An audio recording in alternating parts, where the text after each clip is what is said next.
Тутовый сад в селении Нестеровское – одно из самых красивых и излюбленных территорий для местных жителей. Ровный газон и выстроенные в ряд деревья не оставляют никого равнодушным. В жаркий день здесь собираются как взрослые, так и дети, чтобы освежиться и не упустить возможность полакомиться плодами сада. Однако кто-то решил здесь незаконно вырубить деревья, что вызвало массовое беспокойство у местных жителей.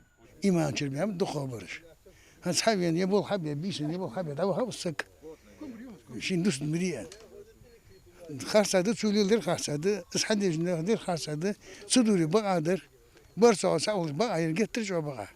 Харса хамдыгыр. Нахир мигдош хамдыгыр. Кезик эхин мигит сикез динч хол мигит сык. Сарай администрации хостуай златметти мигир. Ханса юл златметти гир так. Кышка منخ бяхка يبي هم لورد الدات хотя бы يحم يدعدينر كذا كش دعدين كرسنا دعدين بك حكى حمدير يدرمق لوردي باشتا ديالش لوردي دي قدرقي جو خاص بولقر. Срубленные деревья негативно влияют на всю экосистему сада, не говоря уже об эстетичном виде. Злоумышленник вырубил более 10 насаждений. Некоторые деревья все еще стоят, но их обрубленные стволы, срезанные наполовину, уже не смогут давать плоды. На вопрос, кто это мог сделать и зачем, у сотрудников районной администрации только одно объяснение. План человека, чтобы убрать деревья, здесь построить какой-то дом, наверное, себе хочет человек построить. Вот люди живут рядом, думают, некоторые себе позволяют, они, или, я не знаю, назвать этого человека, или кто, по беспределу приходят, спиливают, закладывают, думают, ночью потом фундамент заложу, ну, там простят меня, может быть. Цели такие, и он не понимает, что он делает, или понимает и относится прям как наплевательски, наверное, я так по-другому назвать не хочу. А простят? Но сделаем все возможное, не просто наказать, а жестко наказать человека этого.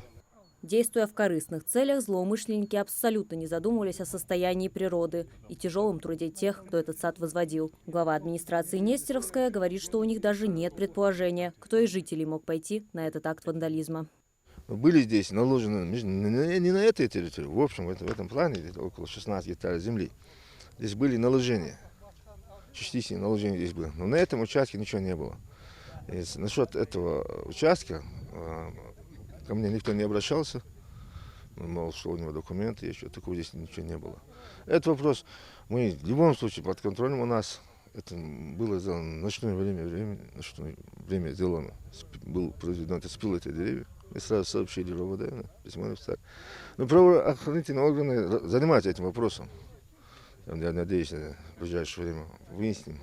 Чтобы вырастить одно такое дерево, необходимо около 60 лет, поясняют в администрации. Возмущенные жители требуют правоохранительные органы найти виновника и наказать его по всей строгости закона.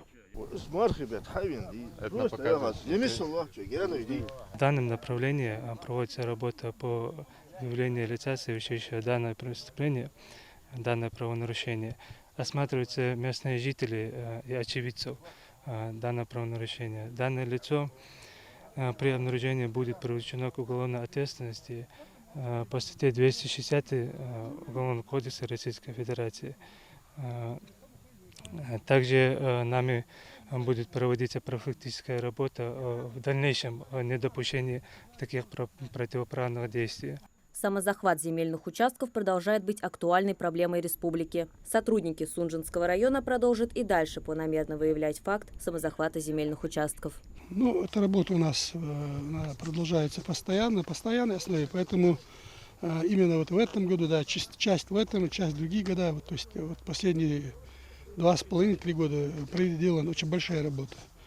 Вот у нас десятки, сотни даже гектаров земли, которых мы смогли вернуть, и десятки заявлений до сих пор у нас находятся на рассмотрении. Или они в прокуратуре, или на суде, или в РОВД.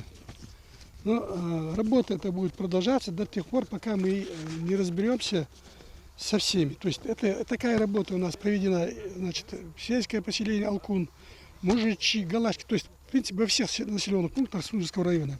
Еще очень часто сотрудники администрации встречаются с фактами продажи земель по поддельным документам. Поэтому прежде чем приобрести участок, нужно удостовериться в подлинности разрешительных бумаг. Мария Макиева, Адам Гулоев, Султан Мугушков, Магаз 24.